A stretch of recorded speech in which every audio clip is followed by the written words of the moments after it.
అందరికీ నమస్కారం అండి. ఆంధ్రప్రదేశ్ రాష్ట్ర వ్యాప్తంగా ప్రభుత్వ ఉద్యోగులు, టీచర్లు మరియు పెన్షన్దారులు ఎవరైతే ఉన్నారో వారందరికీ కూడా ఒక ముఖ్యమైన శుభవార్త అయితే రావడం జరిగిందనమాట. శుభవార్తకు సంబంధించినటువంటి ఒక వార్త అయితే మనకు రావడం జరిగింది. దానికి సంబంధించినటువంటి పూర్తి ఇన్ఫర్మేషన్ అనేది ఈ వీడియోలో వెళ్ళి తెలుసుకుందామండి. ముందే వీడియో చూస్తున్న ప్రతి ఒక్కరు కూడా వీడియోని లైక్ చేయండి. చాలామంది అయితే వీడియో చూస్తున్నారు, సబ్స్క్రైబ్ అయితే చేసుకోవడం లేదండి. దయచేసి సబ్స్క్రైబ్ చేసుకోండి, సపోర్ట్ చేయండి. తోటి మిత్రులందరికీ, బంధుమిత్రులందరికీ కూడా వీడియోని షేర్ చేయండి. వివరాలు కనుక వెళ్ళినట్లయితే సీఎం చంద్రబాబుకు కృతజ్ఞతలు, బకాయిల విడుదలపై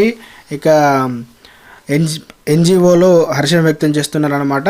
అయితే అంతేకాకుండా ముఖ్యమంత్రి చంద్రబాబు నాయుడు ప్రభుత్వ ఉద్యోగులకు బకాయిలు విడుదల చేయడం పట్ల ఏపీ ఎన్జిఓ జిల్లా అధ్యక్షుడు శ్రీనివాసులు వీళ్ళందరూ కూడా సోమవారం కృతజ్ఞతలు అయితే చెప్పడం జరిగిందనమాట.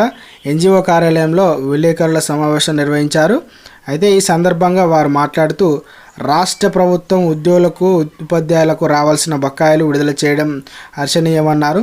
అయితే జనవరి 1వ తేదీన రాష్ట్ర అధ్యక్షులు శివారెడ్డి మరియు వీళ్ళందరూ కూడా కలిసి ఉద్యోగులకు రావాల్సిన బకాయిలపై చర్చించాలని పేర్కొనడం జరిగిందనమాట. ముఖ్యమంత్రి త్వరలో అన్ని పరిష్కారం చేస్తానని వీళ్ళందరికీ ఉద్యోగులకు హామీ కూడా ఇచ్చారని తెలపడం జరిగిందనమాట.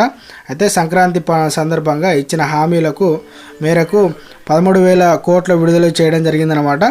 అయితే AP NGO association AP JAC ఆధ్వర్యంలో రాష్ట్ర అధ్యక్షులు వీళ్ళందరూ కూడా ప్రభుత్వంతో చర్చించి పెండింగ్ డిమాండ్స్ కూడా అంటే డిఏ సరెండర్ లీవ్ మరియు 12వ పిఆర్సీ, క్వాంటమ్ పెన్షన్ అన్ని డిమాండ్ చేశారు, పరిష్కారం చేస్తారని ఆశిస్తున్నట్లు చెప్పడం జరిగిందనమాట.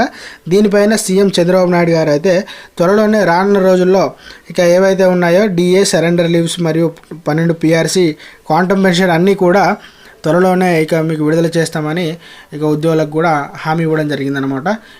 రానున్న రోజుల్లో ఇవన్నీ కూడా బకాయిలన్నీ కూడా విడుదల చేస్తామని ఒక శుభవార్త అయితే చెప్పడం జరిగిందనమాట. సో ఫ్రెండ్స్, ఇది ఈరోజు అదిరి శుభవార్త అండి. వీడియో నచ్చినట్లయితే లైక్ చేయండి, ఛానల్ని సబ్స్క్రైబ్ చేసుకోండి, సపోర్ట్ చేయండి. తోటి మిత్రులందరూ కూడా వీడియోని షేర్ చేయండి, వాళ్ళు కూడా ఎంతో యూస్ఫుల్గా ఉంటుంది. తప్పకుండా అయితే వీడియోని అయితే లైక్ అయితే చేయండి.